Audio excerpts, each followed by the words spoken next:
Alright everybody, welcome. Let's get back to it. Now that we have finished exploring the first half of the Lost Bastille, let's go ahead and warp over to the other side and start from the other end and see what else there is to be found. Lots of loot to be had here.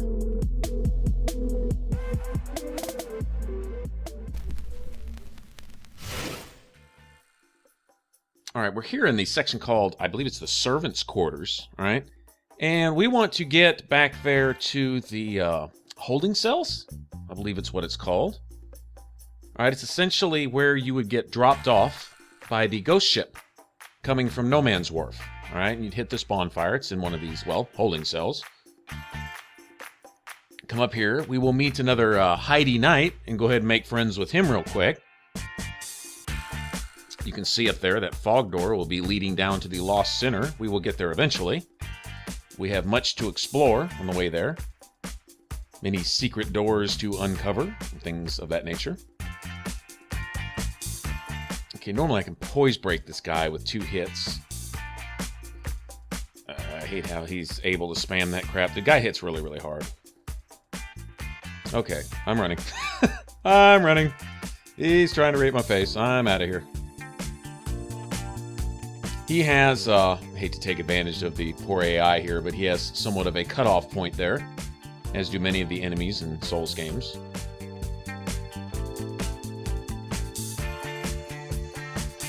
Alright, Heidi Spear is actually a decent weapon.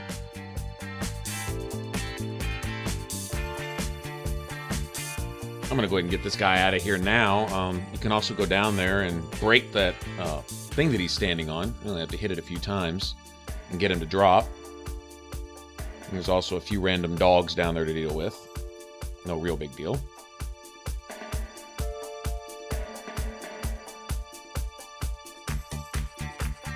Several of these standing, what would you say, tower or pedestal things, if you knock them down, you will find loot drops with them.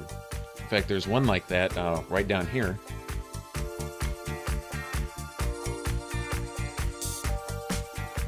There's a couple other ones of these in the game, just like this. I believe it's this one straight across over here. Like I said, get these stupid dogs out of the way.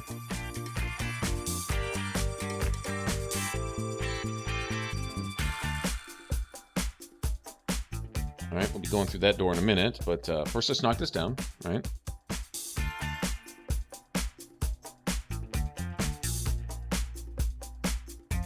And that would be the ladder to get back up to where we just dropped from, right? And that was the thing that guy was standing on. And just behind that, there's this little semi-hidden passage. A chest back here with some crafting stuff in it.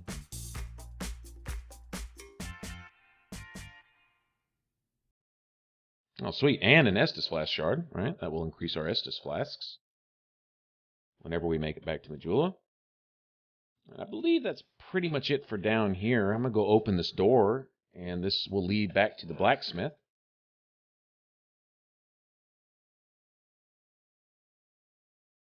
It can only be opened from this side. Although there's nothing I can do with the blacksmith right now, so...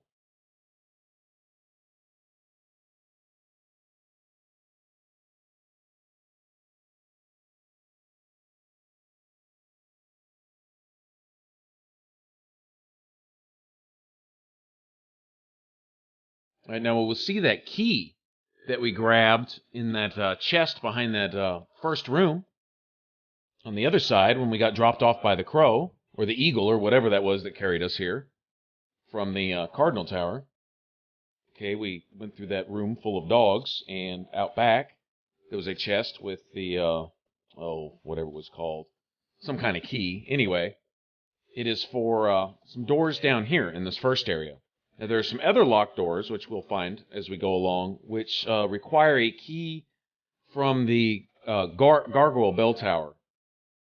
And I didn't go there. I had a choice. I only had one Pharos Lockstone, and I had a choice between opening up the loot area, which will be coming up on shortly, or actually opening the passageway to the Gargoyle Tower. It wasn't any real emergency, although on second thought, maybe it would have been kind of nice to go ahead and get the gargoyles out of the way and get that key, because then I can show you some neat stuff that is to be had right before you get to the Lost Center.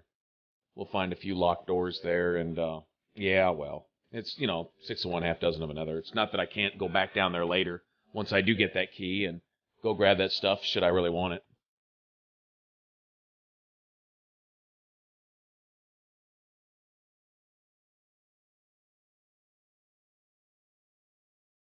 Okay, now when I knocked that brick down the well, it brought up these zombies. Okay, there was like 3 of them in that cage, and I have really, really bad luck with these guys. It seems like as soon as they come up, one of them magically basically jumps off right in my face and blows up and insta-kills me, and then I always die again trying to go back and get my soul. It's always a disaster. So what I do is I knock that brick down, and before the zombies have a chance to get up here and start milling around, I go run up this ladder, get on this ledge, and those exploding zombies can't climb ladders apparently. So I'm basically safe up here, and then I can pick off a few of them. Plus get these guys out of the way. I'll be coming in this room here in a second. Now, although the door to this room requires a key to get in, you can also hop in through one of these windows here.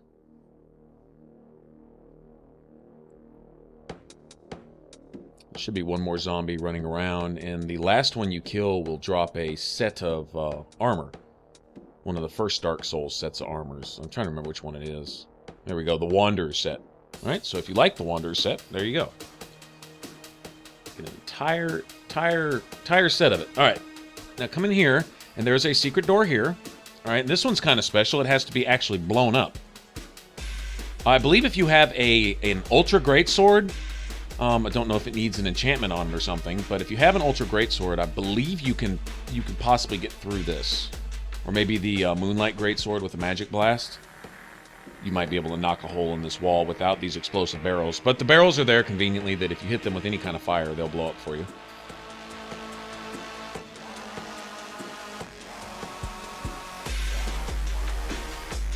Alright, snipe these guys here in this next room, if you feel like it.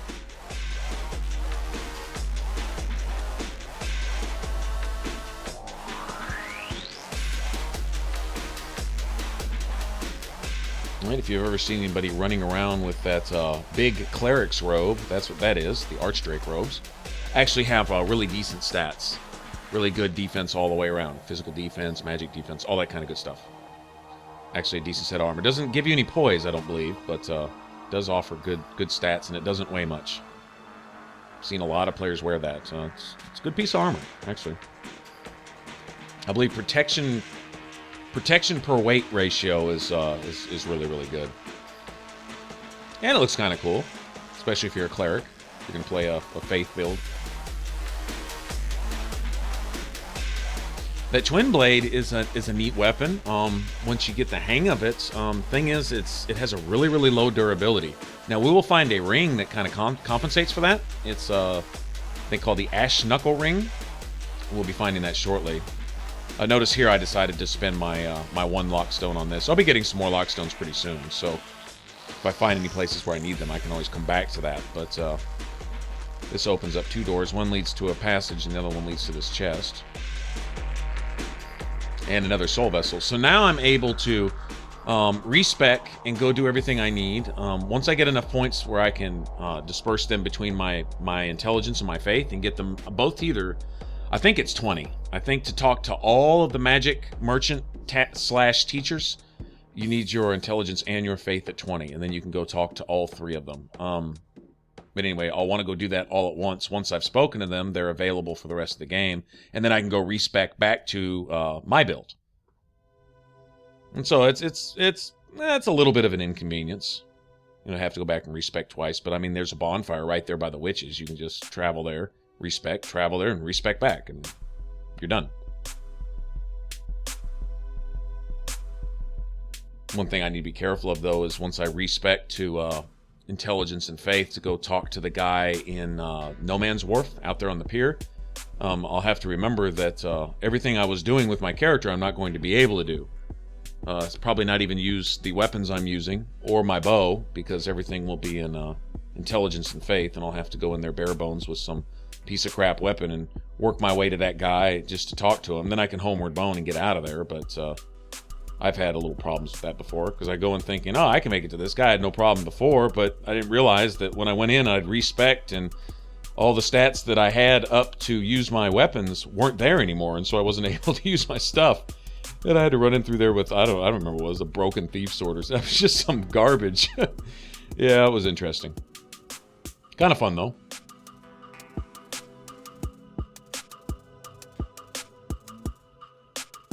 Okay, now there's several ways to go through here. I could come from down below, but this time I came from the top because I had opened up that Pharos lockstone door, right? It gave me access to that little elevator cage, right? To where you can jump off to those hidden out of the way ledges and grab everything. I'm trying to show you all the loot that I found in this area.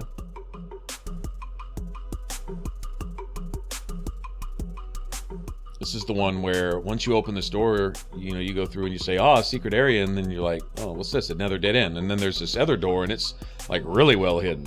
There's no hint whatsoever that it's there. You just kind of have to know it's there. Okay, we got some loot over here. I can't tell you how many times I've died on that jump, and how many more times I've died jumping back. This right here, because you got to make a short sprint and then well-timed jump. But hey, pulled that off, and here should be our ash knuckle ring. Or broken knuckle? What did that say? Well, whatever. Anyway, that increases your weapon durability. In fact, I believe it increases the durability of all your gear, period. But if you were going to run around with a twin blade, it might be advisable to wear one of those so that you can get off more than a few combos before the thing tells you it's about to break. I think, what is it, the, red iron or rusted iron or iron or stone twin blade? One of them has a really high durability. One of them, actually, you can use for a while. But, the regular twin blade like this, it seems like just a couple combos and it's ready to break. I think perhaps all of us go a little all right. crazy. And that shield there that I just picked up, you're able to parry spells. I would probably never be able to get the timing down on that, personally, because I suck at parrying as it is, but that's what it's for. So what I'm going to do right now that we've uncovered everything down below that I know about, I'm going to go ahead and homeward bone back, but I forgot I was back here in the holding cells. Where I really want to go is back to the servants' quarters, right? That place right after the Ruin Sentinels. Alright, so I can just fast travel there real quick. Alright, back where we started. Now from here, I'm going to go clear out the last little bit of loot up top, and then I'm going to go ahead and make my way to the Lost Center. Like I said, I haven't unlocked the gargoyle, the bell towers yet, so might as well just go down here and get this guy out of the way. There's also a fragrant branch of yore that I will need to unlock my pyromancer lady shortly. That'll probably be the next area I go explore. I don't know, I haven't really decided. Several ways to go now. I can either go over there and fight the skeleton lords and mess with all that, or I can go down into the poison pit area and eventually get to the earthen keep, start working my way that way. I don't know. Maybe a little combination of both. They made it really easy, as you can essentially start the game warping. In Dark Souls 1, you had to earn the Lord Vessel. In this one, they just made it easy for you. They put in 10 times as many bonfires and then let you warp from the beginning to anyone that you've discovered, as if you had the Lord Vessel with you the whole time. There is remnants of the Lord Vessel downstairs in the basement of the mansion in Majula that you get the key for. And I wonder if the broken Lord Vessel is what has enabled all the bonfires to let you warp or something. I don't know. It's getting into Dark Souls lore, of which I am by no means an aficionado at all. Alright, grab these last few items up here, okay? And then we're going to come in through this little hallway here, and we will wind up in the uppermost room from those other rooms we were in earlier, where I unlocked that one door with the Pharos lockstone and took the elevator up and came out in a room that's essentially below where we're at right now.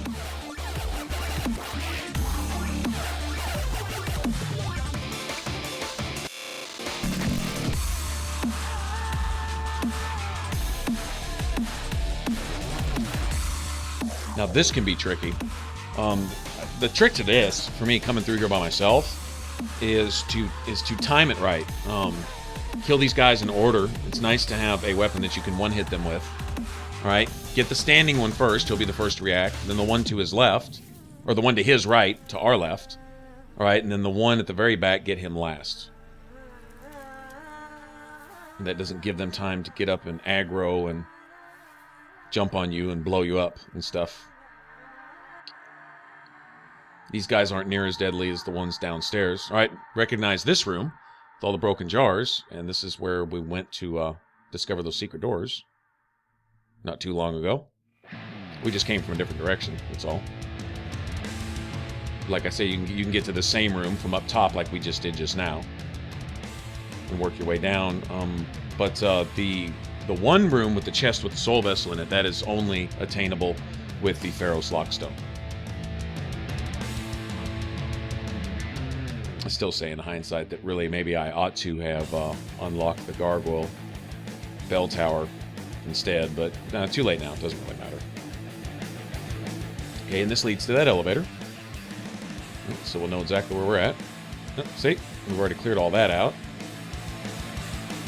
And then get way up here up top, and there's really nothing for me here because I don't have the key. This key is the one you need to get from the after the gargoyles. And the keys down there, or the doors down there by the Lost Sinner, also require the key that you get from, I think it's a chest. Once you've beaten the gargoyles, you go to the end of the roof. It's really similar to the chapel roof in Dark Souls 1, except for this time you get twice as many gargoyles. Alright, so anyway, not having the key for that, and not having a branch, and if I did, I wouldn't spend it on him yet anyway. There's plenty of branches to be had later. Alright, come over here. There's a good number of life gems. If I remember right. Can always use those. When I get back to Majula, I'm going to go find the merchant lady that was in the Cardinal Tower. She should be back in Majula now. And she will sell... Once she hits Majula, she sells unlimited life gems. They're semi-expensive, but souls start to become really cheap here. And so I can keep that. I can keep those at 99 at all times. It's not a big deal.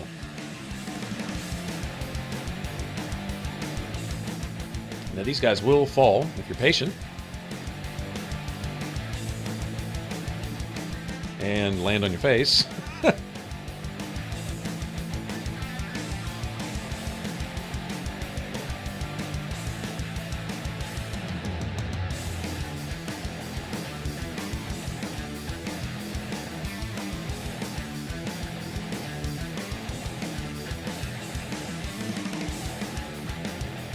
Oh, that floor is never going to do that to me again. That's right. Teach that floor a thing or two.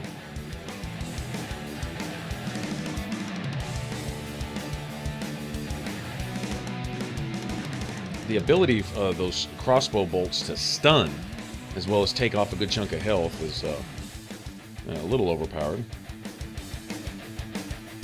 Okay, now there's a bonfire at the top of that ladder. I'm going to go clear all these guys out first. But I like to have that. Bonfire unlocked. This is a good place to fast travel to, should you need to get back here for something. Like I said, go get the key from the gargoyle towers and come back here and maybe go finish looting this place later. I'm trying to remember exactly what's behind all the locked doors down there. I believe it's there's some either skeptic spice or some of the spices that you can lower the intelligence or faith requirements for spells and miracles. I want to say there's one or two of those behind the doors down there. No, I don't really remember. I remember it being worth something, though, so it's worth making a trip back for. All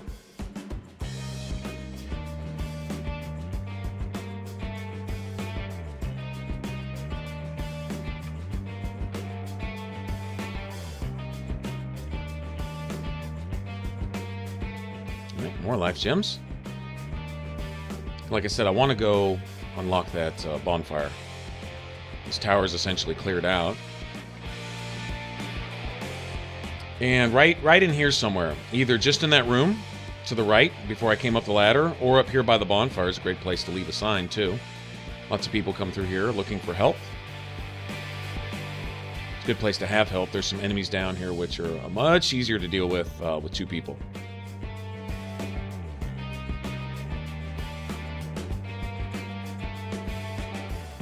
And there's also some fires that are fun to light. You can actually light up the arena you fight the Lost Sinner in by going up into the doors on either side of it. Like I said, I don't have the key for the doors. I would kind of like to show you guys that too, because it's kind of cool. Basically, you set up these oil trenches, all right? You set them on fire, and they light up the whole arena, so when you go in, the place is kind of lit up, and so it's kind of eerie. It's actually pretty neat. But I come down here with the torch so I can have a flame available. There's a sconce as soon as I get down to the bottom here. Another torch to light. Okay, and once I have that lit, then I don't have to, of course, travel all the way back up just to light a torch. And I don't have to use a flame butterfly either. There's also these daggers sitting here on this corpse. All right, and that's my NPC. That's once again Mohr. Alright, Mohr of Lucatel, or Lucatel of Mohr, or whatever her name is. Okay, this is another fight that you have to have her survive through. I think she's the toughest of the NPCs to get the trophy for. Because you have to keep her alive through, like I say, several fights. You're going to have to keep her alive through, I think... Now, see, I don't remember if she's the one where the boss you fight down there at the bottom of the sewers. With all the poison statues. I still can't remember his name. But, now, I don't remember if she's the one you summon there. It seems like she is. Alright, but I know you obviously summon her here. Okay, you summon her during the, Flexile Sentries, or whatever their names were. Alright? And then you summon her during the Smelter Demon. Alright, so that's at least 3, if not 4, right there. Smelter Demon is the hardest one to keep her alive in my opinion, because Smelter Demon tends to like to focus on her. And she can take some damage, but I mean only so much, because that dude's pretty brutal. Really helps to have another summons in there with you that has good access to some high-level, high-caliber spells. That helps a whole lot. Obviously, the faster you can finish them off, the better off you are.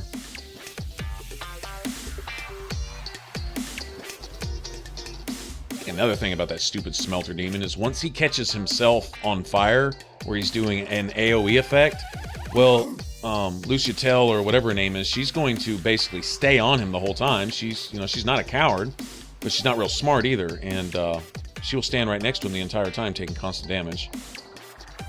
And then just about every other time he swings, he's swinging at her also. So yeah, she gets destroyed pretty quick. Now, this guy pulls some pretty cheap moves here. He has 1 or 2 moves that he doesn't really broadcast. And he's pretty quick, and he can cover some area with them. And oh, now he's got his girlfriend with him too. Okay, well, I played semi-safe for the sake of the video. I'd go in there all Rambo. I'm not really concerned about dying or not, but I don't want to have to redo any of this. Interesting, the one that I hurt the most hung back and let this guy come in. And they're immune to fire. Okay, well, now I know that. I didn't know that, but I do now. That's just awesome. I'm getting out of here. I already saw what was going down. Hey, you're not going to do me like that. Now, I don't want to back up too much because there's zombies behind me. Farther ahead in this area, so, yeah, this will be interesting. If you aggro one of them, they come up from behind you, and if they don't outright kill you, they're going to knock you down, and this guy's going to molest you as you're trying to get back up. And, yeah, you're dead either way, so...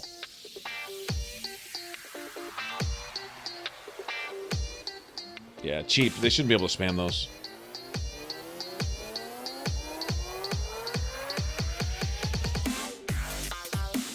Alright.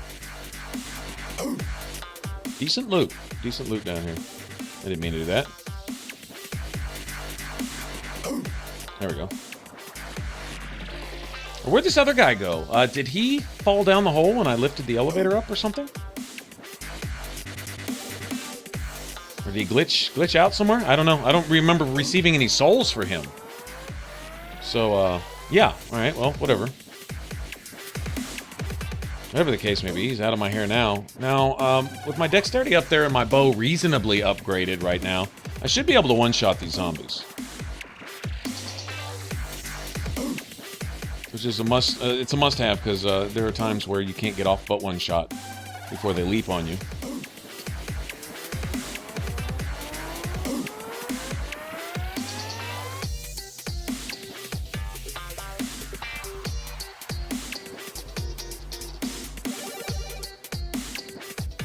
Alright. And there should be a zombie in every cell underneath me. Down below. Alright, I believe some of these doors I don't have... Yeah, this is the key I need from the Gargoyle Tower. Or one of the doors I need a key for. I think there's 3, 4, 5 doors down here that require that key, so... Yeah, nothing I can do about that.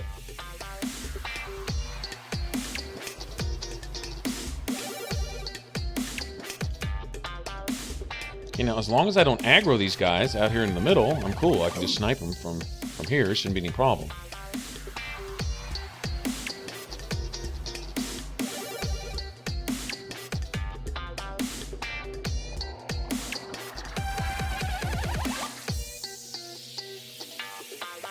Now, see, I know they're there, and in-game you can even hear them. They do that little rattle sounding noise with the little jingling chains thing. And knowing they're in there, I go in here anyway, because I'm stupid. And, yeah, in Dark Souls, you pay for stupidity, usually with your life. Okay, I got one out of the way about the time. Yeah, don't just die, but make it a quality death. Die at the very end, where you have to backtrack through all that crap to get your stuff back. And I do it. I actually manage. I was, if you thought I was being a puss the first time through, I was certainly a puss that time, because that was a decent number of souls there. Oh, I say it was about in the 60,000 range that I dropped, and I got another 10 or 12 coming through. But I did leave my sign right here, where I'm spawning now, before I came down, because I was like, you know, I wouldn't mind helping somebody to get my humanity back, so I can summon someone myself without having to use a human effigy. And lo and behold, about the time I got to the door where I'd be going through to get to the Lost Center, I got summoned. All right, so I can come in here and help somebody else out. For free, get a few more souls, and I already have my area cleared out, and so I should have my humanity back when I get home, so to speak, and be able to summon somebody when I get there. I want to get, of course, Lucitel. I want to grab her.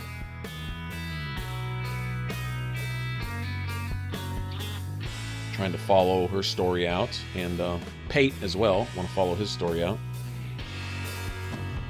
There's another guy involved with Pate, and I believe to get Pate's chainmail, you have to have both of their stories done. And the other guy, he's found locked away in a little hut with a lever on the way to the Skeleton Lords. And I'm going to need to go get him out. I don't remember exactly what order or what series you need to have him available, but you need to speak to him at some point. Then you speak to him again at a door right before you go into the Misty Forest. Oh, geez. Well, I guess I've slept since I last played this. This guy doesn't know about the daggers or doesn't care. All right, so we'll go on. Now, this is much easier going with these guys. Basically, whoever the aggro is not on, then go in for a backstab, and that's that. And with several players, you can also usually finish him off while he's down.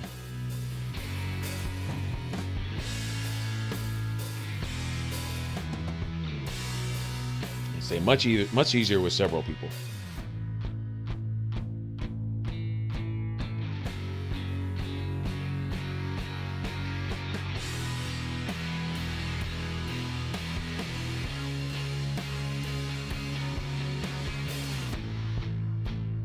I didn't know you could just walk out to the ocean out here. What's up with that? What's up with that hidden door there? Was that door there when I came through? Oh, I might have to come back down here and look at that, guys. That was a door out to the ocean. And is there loot on the outside of that door or something? Oh, wow. If that's a new secret, then, yeah, I might have to investigate that personally. Come down here and kill these guys again just to find out what's up with that. Did you guys see that too? Alright, well, anyway. Okay, note to self. Remember to come back here and beat the crap out of that door or do something. Try to open it up. I mean, this isn't New Game Plus or anything. I'm still one-shotting these zombies, so, I know we're in regular New Game. Okay. Uh-oh. Yeah. Stuck with a bow in my hand. Get off me, punk.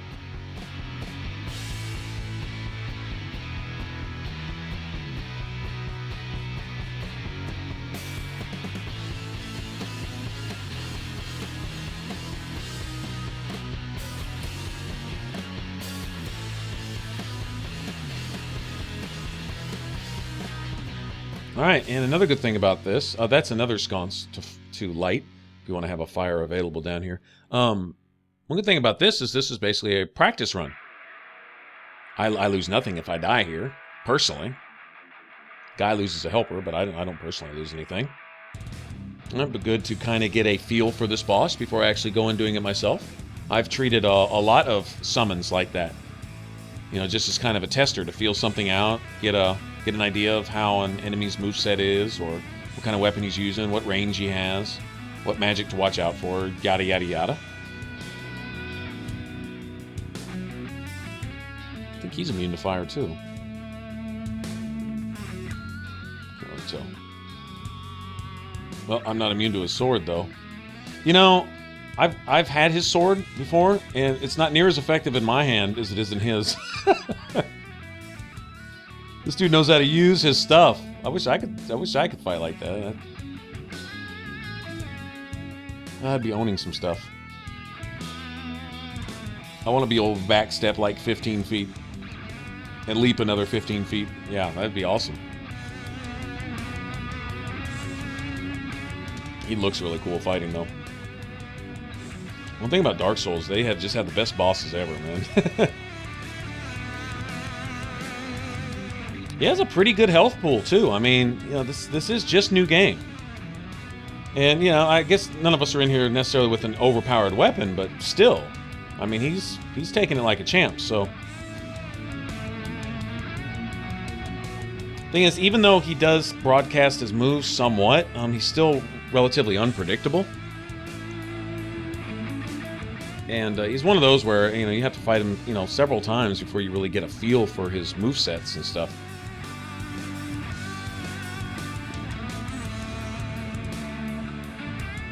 Alright, and the mandatory celebration. Alright, and I respawn back in my world, just where I was when I got summoned. Now, had I died, I guess I would be spawning back at the bonfire, all the way back up top, but managed to make it through alright. Okay, so since this area is cleared out for me, alright, go back here. Come down here and light this sconce. Look around for some summon signs. I know I'm going to get Lucitel, but I'd like to find one more person. Usually you'll see some either right here or right in front of the door. There we go. I just heard it pop up. Alright. And that's a no-go. Alright, well. Next. This has a Demon Souls feel to it right here, too. My opinion. Just kinda. Alright, well this is a free sunlight medal. Should I want one later? Alright, now I'm just going to check these doors. Alright, I know I need a key for those two doors, but that's where you go light the oil trenches on fire to light up the area that you actually fight the Lost Sinner in. Alright, and let me go summon Lucitel now that I've got this other guy, since it didn't give me a can't summon thing. Alright, there he is. Alright, now let's get in here and do it for ourselves. So we kind of get a twofer. Got to feel out the boss on one, and now we get to go kick his ass ourselves.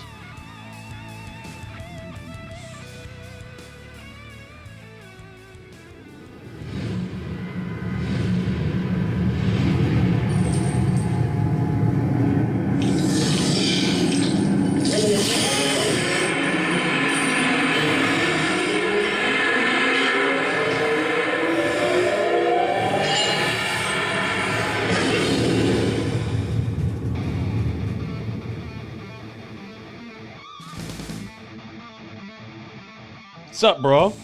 You even lift?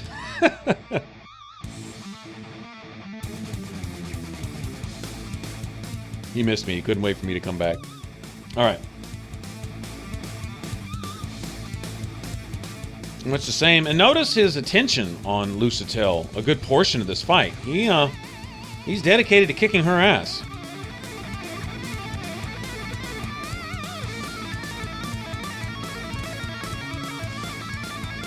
I think the lore behind Lusatel, now I remember hearing somebody say this, is that behind that mask she's actually hollow.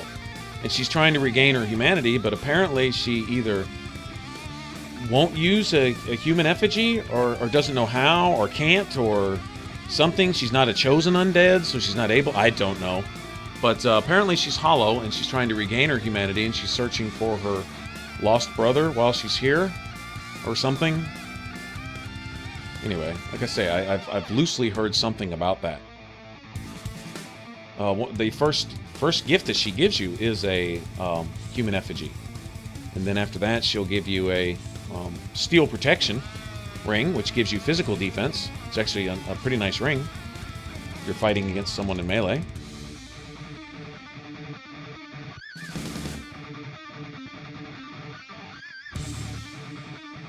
Alright, so thus far we've kept Lusatel alive through all these. I have a bad feeling about the Smelter Demon, but maybe I'll get lucky, who knows. I'm not overly interested in anything she has to give me, but just keeping her alive for, well, just keeping her alive's sake, you know? Here we get something really valuable. Voila! Fragrant Branch of Yore. And that Elizabeth mushroom, that's pretty cool too. It restores your health kind of like a really strong restoration miracle. It's actually pretty useful. Alright, now I got back to Bajula and level up real quick, just kind of show you guys how I'm going to distribute my points. I'll be getting a few of these to 15, then a few others to 20, and I'll probably stop around there. Unless I need a little more for, equipment weight or something. But you see, I'm now pushed it to level 40. We were in our 20s and 30s there during the Lost Bastille. And what I really want is endurance, but I want to keep some of the other stats right there along with endurance. All right? So with that, I'll let you guys go. Thanks for watching, everybody. I put links to more Dark Souls in the top box, and for complete listings of all my videos, click on the bottom box. And to subscribe and join the Ninja Flip, smash on that button up top. You can also follow on Facebook and Twitter to get notified when new videos are up. The links are below in the artwork and in the About section. Y'all take care.